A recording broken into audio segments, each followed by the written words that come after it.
নমস্কার। আজকে আমি পেঁয়াজের চপ বানানোর জন্য বেসন নিয়ে নিলাম 2 চামচ, বড় চামচে 1 চামচ চালের গুঁড়ো,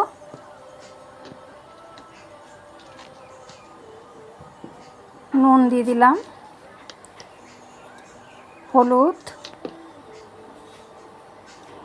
লঙ্কার গুঁড়ো, জিরের গুঁড়ো, অল্প খাবার সোডা দিয়ে একসাথে মিক্সড করে নেব। তারপরে জল দেবো।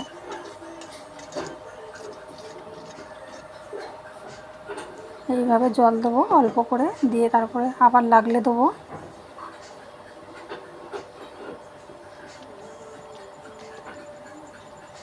চালের গুঁড়োটা দিলে মচমচ করে, খেতে ভালো লাগে।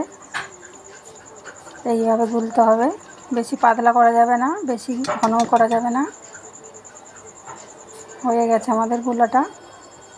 এইভাবে পেঁয়াজগুলোকে গোল গোল করে কেটে নিতে হবে, বেশি পাতলা পাতলা কাটা যাবে না, একটু মোটা করে। এবার কড়াইতে তেল দিয়ে দিলাম। এবার পেঁয়াজগুলোকে এইভাবে দেবো, দিয়ে তারপরে ডুবিয়ে ডুবিয়ে তেলের মধ্যে দেবো। এভাবে একটু ডুবিয়ে দিতে হবে। এবার চামচে করে করে একটা একটা করে তুলে দেবো। এইভাবে তুলে তুলে একটা একটা করে দেবো।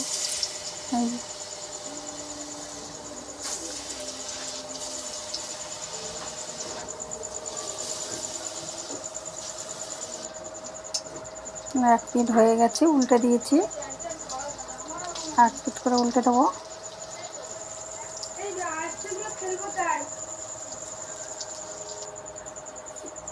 আবার খানিকটা দিয়ে দিলাম। এইভাবে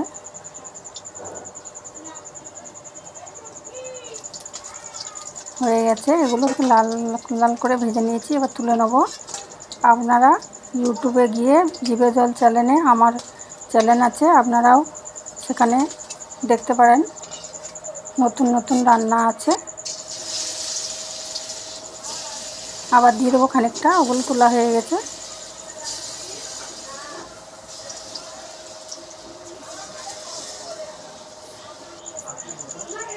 দেখেন এইভাবে ভাজতে হবে লাল লাল করে, কি সুন্দর লাগছে দেখতে, খেতেও খুব সুন্দর লাগে। আপনারা করে খাবেন, খুব ভালো লাগে। দেখেন কত সুন্দর লাগছে।